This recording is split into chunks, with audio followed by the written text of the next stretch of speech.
Overdoses, relapses, and rehab doesn't sound like a recipe for a successful comedy, but Chuck Lorre pulled it off for 8 seasons with his smash hit, Mom. If you've ever dreamed of making it in showbiz and need a bit of inspiration, check out Chuck Lorre's story. Lorre, the creator of Mom, along with a host of other hit sitcoms, spent many years broke and struggling before finally breaking through in his mid-30s. As he told the Lansing State Journal, "I remember vividly what it's like to put 38 cents in the gas tank and drive to my second cousin's house so they would feed me." Before hitting it big in television, however, Lorre spent some time dabbling in another creative profession, songwriting. And if you're wondering whether any of his songs became well-known, we've got 4 words for you. Teenage Mutant Ninja Turtles. Yes, if you've ever gotten the Teenage Mutant Ninja Turtles theme song stuck in your head, you can thank Lorre, who co-wrote the catchy song that helped define the franchise. As for his comedy writing dream, that didn't really happen until he got a job writing for the groundbreaking sitcom Roseanne, a major break that opened doors, launching him on a career trajectory like no other. After Roseanne, Lorre went on to become one of the most successful sitcom creators in history, responsible for the hits Grace Under Fire, Sybil, and Dharma and Greg. But Lorre really hit the jackpot with 2.5 Men and The Big Bang Theory, the pair of mega hits which gave him the Hollywood cred to make Mom happen. And even though Lorre is a rarity, a sitcom Svengali with multiple mega hits under his belt, any aspiring writer can find inspiration in his rags to riches tale. Before Mom, Anna Faris was best known for her roles in comedies like Just Friends, The House Bunny, and the Scary Movie franchise. With her distinctive comedic chops and bubbly blonde persona, she was the first actor CBS approached for Mom. Faris told Pop Sugar that her husband at the time, actor Chris Pratt, actually read the script for Mom before she did, and by the time he got to the second page, he was convinced the role was perfect for her, saying, "Honey, whatever you're doing, stop now and read this." Even though television has come a long way since the days where everything edgy was on HBO, Faris and Jani agreed that Mom dealt with risky issues for a network sitcom during a joint interview with Larry King. When King asked Faris if she was ever surprised by the content of the show, she revealed that she was constantly shocked by how far the writers were willing to push it, saying, "On a weekly basis when we get the new scripts, I always say, are we sure CBS is okay with this?"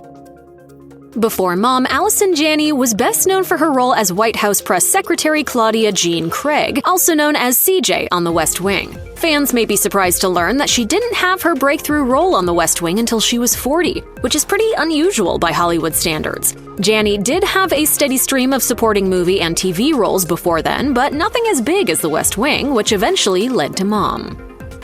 On Mom, Allison Janney's character Bonnie had long, flowing auburn hair. Her coif actually became synonymous with the character, which was a bit ironic, considering that it's not even Janney's real hair. Yep, the actor was wearing a wig the whole time, and her coworkers didn't even know. Janney's real hair is actually a beautiful shade of natural silver, and when she showed up on set without the wig one day, the producers apparently freaked. During an appearance on The Tonight Show starring Jimmy Fallon, Janney told the tale.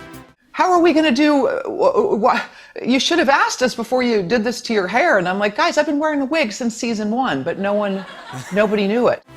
As a recovering addict himself, Mom was a very personal show for Chuck Lorre, who got sober himself at the age of 47. As he told TV Guide, "Sobriety is a big part of my life, and it's been that way for almost 13 years. I'm eternally grateful I've been able to find this in my life." I am trying so hard. I quit drinking, I'm going to meetings.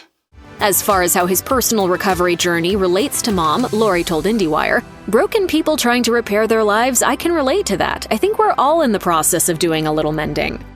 Excuse me, no one's going to be snorting any fat rails while I'm here. And as Janney told IndieWire in another interview, "It feels like a very grown-up show for Chuck Lorre. I had no idea that we were going to be going to the places that we've gotten to go with Mom." In show business, like any other business, success breeds success, and in Chuck Lorre's case, having so many hits on his resume gave him the freedom to take on riskier stuff. In other words, shows like 2.5 Men gave him the freedom to make Mom. Lorre told IndieWire that to challenge himself creatively, he needed to tackle something different, something that would force him to step into new areas of comedy. "I am at a point in my career where I can take some chances. If you're going to experiment, do something that is meaningful to you. If you fail, you did something meaningful to you." And with Mom, he did just that. Someone's spoiling themselves. Actually, it's for my mom. Aww. She's a drug addict who just got out of jail. Aww.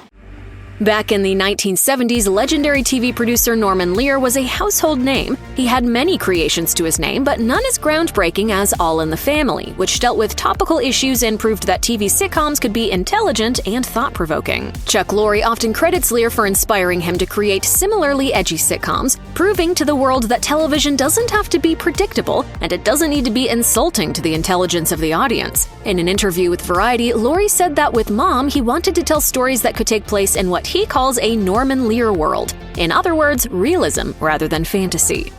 You know the definition of insanity? Yes, I know the definition of insanity. I live with you! Lear, now 100 years old and someone Lorre considers a friend, brought a reality to the sitcom format that had never been seen before. And much like Lorre has done with Mom, Lear made history tackling tough subjects on TV as well. In an interview with the Los Angeles Times, Lear noted, "People will tell you can't do just about anything. Mention abortion, have a gay character, write funny about cancer. You do it anyway." Christy Plunkett, Jill's sponsor. But I'm not responsible for this. It was a big surprise to the viewers of Mom that the character of Jodi, played by Emily Osment, had a fatal overdose and died on the show. At that point, Jodi had reached 6 months of sobriety. Lorre has said it was decided that Jodi would have an overdose when she was first introduced to the show. He explained the reasoning behind this in an interview with TV Insider. Recovery from addiction is fragile. The one-day-at-a-time trope is sadly true. It's a vulnerable state of being that requires vigilance. You can't ignore it. The entire cast of Mom was heartbroken when they read the script and realized that Jodi was going to die on the show. Not only did they love the character, but they loved Osment as well. It was a challenge for the writers of Mom to figure out how to bring tragedy to the show and then go back to being a comedy, but ultimately Jodi's death showed that life goes on. Laughter is contagious, and the shared experience of laughing can make a comedy even funnier. This is why it was so hard to shoot Mom when the COVID-19 pandemic took away its live audience. Something I said changed the course of your life for the better. Yeah, feels like it. Are you listening to this? Veteran TV director James Widows, who helmed episodes of Mom, agreed with that assessment. Speaking to Variety, he called shooting the sitcom during the pandemic a logistical challenge like no other. Gemma Baker, the co-creator of Mom, told Deadline that not having a live audience was one of the hardest parts of finally ending the series. An audience was so much a part of what we did, and this whole season we missed them. It really was a huge loss to not have that energy and feedback and laughter. It would have been great if we could have ended the season in front of a live audience.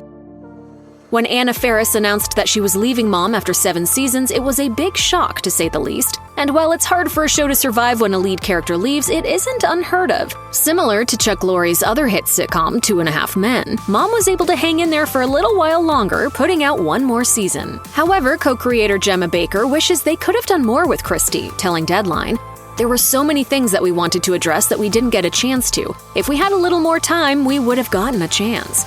One storyline fans missed out on was seeing how Christy would have done at Georgetown University Law School. Baker described how she imagined it. Christy would have faced some challenges, but ultimately would have overcome them. Baker went on to tell Deadline how she envisioned closure for Christy. "I like to think that Christy got into a happy and healthy relationship and that she is still a part of her mother's life." Fans can have a lot of power when it comes to saving a show. Case in point, the original Star Trek series. About to be canceled after the 2nd season, NBC's deluge of letters from fans begging the network to keep it on saved it. The cop drama Cagney and Lacey has a similar story. After it was canceled, a letter-writing campaign kept it on the air. And when Mom was officially canceled in February 2021, fans mobilized with a 50,000 signature petition. And those fans who were in recovery were particularly passionate. To them, it was important for the show to remain on the air because of the fact that so many addicts were struggling during the pandemic. As the petition stated, Mom has been a crucial voice in destigmatizing addiction. This show has no doubt saved countless lives by promoting substance abuse recovery and encouraging people to seek help. While the show did end up going off the air, the spirit of Mom and how it gave a voice to people in recovery will carry on. A lot of sitcoms have endings where everything ends up just fine and everyone lives happily ever after. But for a show like Mom, having everything wrapped up with a neat little bow at the end just wouldn't work. My name is Bonnie, and I'm a grateful alcoholic. Co-creator Gemma Baker also didn't want a convenient ending for the show, telling The Hollywood Reporter, "Because of the nature of the show, it didn't feel truthful to have an ending where everything is tied up because the show has always really been about reality and characters showing up for life on life's terms." I think it's true what we say here. Don't leave before the miracle. Baker recalled how the finale was hard to put together because they wanted to bring the show to a close in a way that was meaningful and that did the best for the characters and the audience as well. A challenging feat, even under the best of circumstances, made more difficult by the sudden departure of the lead. We'll be there every step of the way. Damn straight. But it could also be seen as fitting how, in the end, the characters and the creative staff had to make the best of a tough situation and deal with life on life's terms. Forgiven.